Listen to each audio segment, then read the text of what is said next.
வணக்கம் தலைவா, அனைவருக்கும் இனிய வணக்கம். இன்னைக்கு நாம இந்த வீடியோவில் எதை பற்றி பார்க்க போகிறோம் அப்படின்னு பார்த்தீங்கன்னா, தமிழக போக்குவரத்து கழகங்களில் வந்திருக்க முக்கியமான செய்திகளை பற்றி இந்த வீடியோவில் முழுமையாக நம்ம பார்க்கலாம்.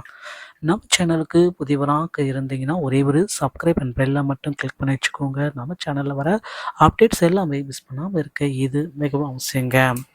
போக்குவரத்து கழகங்களில் அமைச்சரிடமிருந்து பதில் வரும் வரை வேலைநிறுத்த போராட்டம் தொடரும். சிஐடியு தொழிற்சங்க மாநில தலைவர் சவுந்தரராஜன் அவர்கள் பேட்டி கொடுத்திருக்காரு. போக்குவரத்து துறை அமைச்சர் சிவசங்கரிடமிருந்து பதில் வரும் வரை எங்களுடைய போராட்டம் நிறுத்த முடியாது, தொடரும் அப்படின்னு சொல்லியிருக்காங்க. சிஐடி தொழிற்சங்க மாநில தலைவர் சவுந்தரராஜன் தகவல் கூறியிருக்காரு. போக்குவரத்து துறையில் காலி பணியிடங்களை நிரப்ப வேண்டும், கருணை அடிப்படையில் விண்ணப்பித்து காத்திருக்கும் நபர்களுக்கு பணி வழங்க வேண்டும், ஓய்வு பெற்றவர்களுக்கு பஞ்சப்படி வழங்கப்பட வேண்டும் என்பது உள்ளிட்ட 6 அம்ச கோரிக்கைகளை வலியுறுத்தி போக்குவரத்து தொழிற்சங்கங்கள் வேலைநிறுத்தத்தை அறிவிச்சிருக்காங்க. ஸோ இப்போதைய சுச்சுவேஷன் படி இது தொடர்பாக ஏற்கனவே நடைபெற்ற முத்தரப்பு பேச்சுவார்த்தையில் சமரசம் எதுவுமே எட்டப்படாததால் போக்குவரத்து தொழிற்சங்க நிர்வாகிகள் ஜனவரி 9ஆம் தேதி முதல் காலவரையற்ற வேலைநிறுத்தத்தை அறிவித்தனர். மேலும் பொங்கல் சிறப்பு பேருந்துகள் இயக்க பாதிக்கப்படக்கூடாது என கருதும் அரசு தொழிற்சங்கத்தினை அழைத்து பிரச்சனைகளை பேசி தீர்க்க முன்வர வேண்டும் என்றும், வேலைநிறுத்த போராட்டத்தை திரும்ப பெறும் எண்ணம் இல்லை என்றும் போக்குவரத்து தொழிற்சங்கம் சார்பில் தெரிவிச்சிருக்காங்க. அமைச்சர் சிவசங்கர் பார்த்தீங்கன்னா நேற்று பார்த்தீங்கன்னா மாலை 3 மணிக்கு சென்னை பல்லவன் சாலையில் உள்ள இல்லத்தில் போக்குவரத்து துறை அமைச்சர் சிவசங்கர் வேலைநிறுத்தத்தில் ஈடுபட்டுள்ள போக்குவரத்து தொழிற்சங்கங்களுடன் பேச்சுவார்த்தை நடத்தினார்.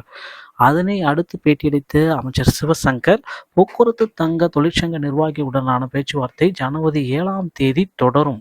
ஸோ ஜனவரி 7ஆம் தேதி இந்த பேச்சுவார்த்தையை தொடர போங்காங்க. அதற்கு பிறகுதான் 9ஆம் தேதி போராட்டம் நடத்தலாமா இல்லையான்றது தெரியும். தொடரும் எனவும் நிதித்துறையுடன் கலந்து பேசி அகவிலைப்படி உயர்வு குறித்து அறிவிக்கப்படும் என்றும் குறிவிட்டார்.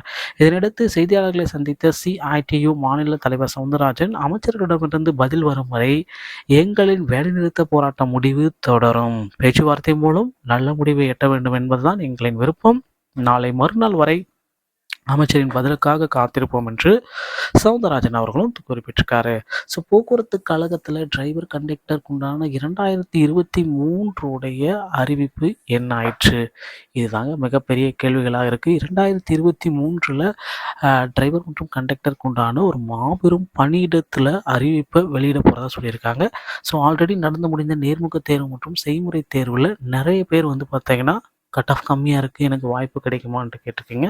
ஸோ 23 மதிப்பெண்கள் எடுத்திருந்தால் கூட அவர்களுக்கு நேர்முக தேர்வு மற்றும் செய்முறை தேர்வுக்கு வாய்ப்புகள் அதிகம்.